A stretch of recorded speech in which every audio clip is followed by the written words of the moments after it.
Well, this weekend marked the 50th anniversary of the iconic Civil Rights March from Selma to Montgomery, Alabama. And the country's top leaders took part in that emotional, historic, and deeply meaningful march along the Edmund Pettus Bridge, where the historic Bloody Sunday demonstration took place back in 1965.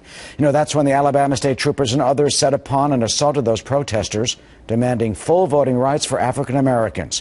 We'll take a look at the New York Times coverage of the recreation of the march Saturday.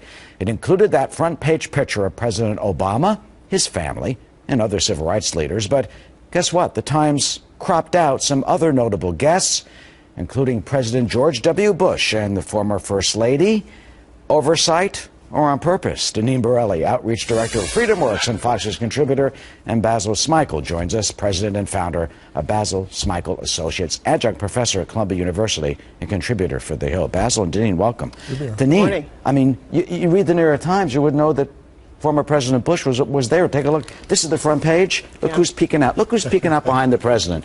Camera hog Al Sharpton is peeking out, but there's no former President Bush. Right. What about that? Well, I think this is a stunning example of media bias. The New York Times, with the photograph and also the article that was written in the newspaper, it's propaganda. And they're trying to claim that racism is rampant in America and that blacks can't get ahead because of racism.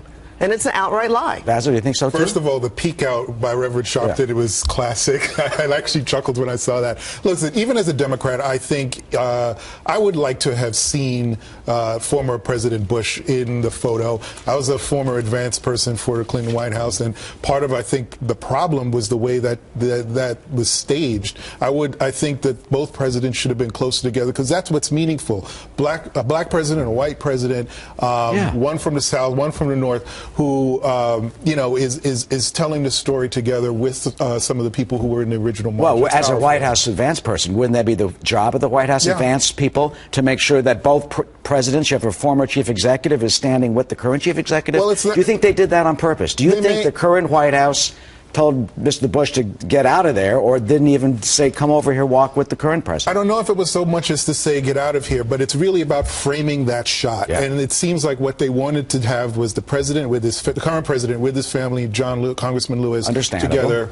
And it didn't seem like they wanted the former president to be able, in that story, to be part of that story. Or these things like, I mean, you can't tell the former president what to do or to stand. It just happened that way. One word. Technology. Yeah. They could have made it happen. This was the front page of the New York Times. They could have made it happen. But again, I do think this is media bias, and also what they wrote about in the stories. It was a focus on Ferguson. Why didn't they talk about how the investigation ruled that it wasn't an issue about race? But that wasn't what they reported on. Well, not only that, look at here's the article right here, and I circled some stuff here. Here's the front. It says President Obama and a host of political figures from both parties. Doesn't say President Bush. Then down here it says the nation's first African-American president led a bipartisan, biracial testimonial to the pioneers. Doesn't say anything about President Bush. And let's go on page 15. You got to go on page 15, folks. This is 12 paragraphs into the story here in the New York Times. And take a look at this right now. Way down here.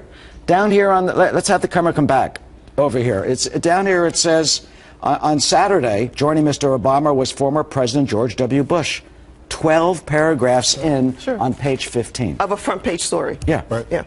Does that say it all to you, or do you think they... Well, again, I think it's media bias. And, listen, black Americans have made significant strides. The two of us are sitting here. You have a long title behind your name. and listen, we can talk about what we've gone through over the years to get to where we are today, taking risks. But opportunities are there, and they are available. It's about hard work, perseverance. I think a lot of individuals are shooting themselves in the foot with all these opportunities, not graduating from high school or out of wedlock births. A lot of it is on the individual. Yes, but some of it is also structural, and I think one of the things that that President Obama said in his speech is that we have to address when those structures have been failing us, whether it's accumulation of wealth in the African American community, whether it is graduating from high school and an opportunity to get good jobs. A lot of that intergenerational wealth that doesn't really exist in our communities. There's still some structural problems that need to be addressed, but we're getting better. We're moving forward. And it was a poignant and deeply meaningful recreation, especially when you see John Lewis,